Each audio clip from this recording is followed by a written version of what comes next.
Hello and welcome to the channel.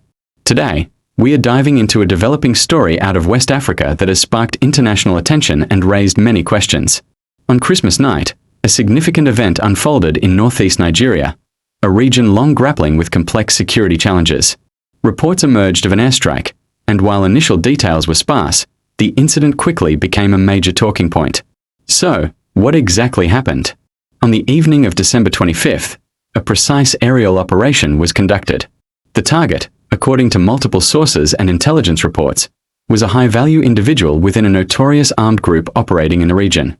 This group has been responsible for widespread instability, kidnappings, and attacks on local communities for years, making them a primary focus for both Nigerian and international security forces.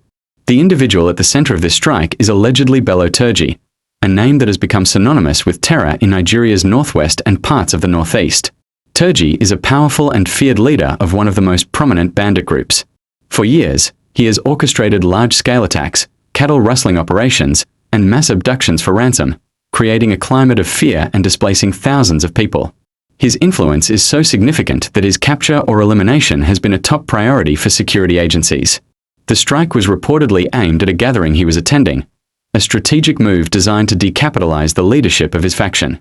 While official confirmation is still pending, the implications of Turji being affected are massive. Taking such a key figure off the board could severely disrupt the group's operations and command structure, potentially offering a window of opportunity for security forces to regain control in affected areas. However, it could also lead to reprisal attacks or a power vacuum filled by another ambitious leader, which is always a risk in these situations. Now, let's explore the why behind this operation. Why now, and what were the motivations? This is where the story gets complex and enters the realm of geopolitics. Officially, the reason for any such counterterrorism strike is always to neutralize a direct threat to civilian life and regional stability. These groups, including the one allegedly led by Turji, have created a humanitarian crisis.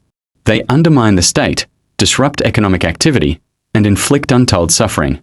From this perspective, the strike is a necessary action to protect innocent lives and restore order. However, there's another layer to consider, the political dimension. Some analysts suggest the timing and nature of the strike were politically inclined. The fight against insurgency and banditry is a central issue in Nigerian politics. A successful high-profile operation can be seen as a major victory for the government, demonstrating strength and competence in tackling national security threats. It can boost public morale and strengthen the administration's position. Furthermore, such operations often involve international collaboration. The United States has a history of providing intelligence, surveillance, and sometimes direct military support to partner nations fighting terrorism. This strike could be part of a broader strategic partnership aimed at curbing the spread of extremist and criminal networks in the Sahel and West Africa. It sends a strong message to these groups that their leaders are not untouchable and that international cooperation is being leveraged against them. So, while the immediate reason is counterterrorism, the underlying motivations are likely a mix of security imperatives and strategic political calculations on both a national and international level. This leads us to the final and perhaps most crucial part of our discussion, the reaction from other countries. The international community's response to an operation of this nature, especially one with alleged foreign involvement, is always mixed and carefully watched. Within West Africa, neighboring countries that also face similar security threats, like Niger, Chad, and Cameroon, are likely observing the situation with keen interest. On one hand, they might welcome any action that weakens these transnational criminal groups, as the instability often spills across their borders. A successful strike in Nigeria could have a positive ripple effect, disrupting supply lines and communication channels for groups operating throughout the region. On the other hand, there are always concerns about sovereignty and the potential for escalating conflicts. Foreign military actions on African soil, even when conducted with the host nation's consent, can be a sensitive topic. There are often calls for solutions that are African-led and prioritize local context. Global powers like the United States, Russia, and China, who all have strategic interests in Africa, will also be formulating their responses. The US would frame this as part of its global counterterrorism efforts and its commitment to supporting allies. Other nations might express concern about the methods used or question the unilateral nature of such strikes, advocating for a more multilateral, UN-led approach.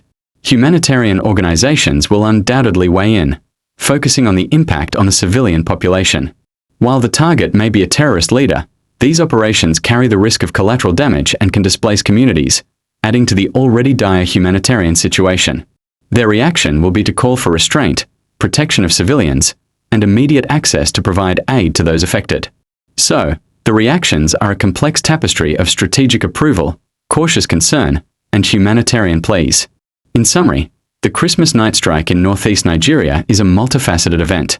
It's a tactical military operation against a high-value target, a political statement of intent, and a geopolitical move with international repercussions. The alleged targeting of a figure like Bello Turji could be a turning point in the fight against banditry in the region, but the path forward is fraught with challenges. The reactions from regional and global actors will continue to shape the narrative and the future of counterterrorism efforts in West Africa. We will be keeping a close eye on this story as it develops and more official information becomes available. Thank you for joining me for this in-depth analysis. What are your thoughts on this? Do you think such strikes are effective in the long run? Let me know in the comments below. Don't forget to like, share, and subscribe for more content that breaks down complex global events. Stay informed and stay safe.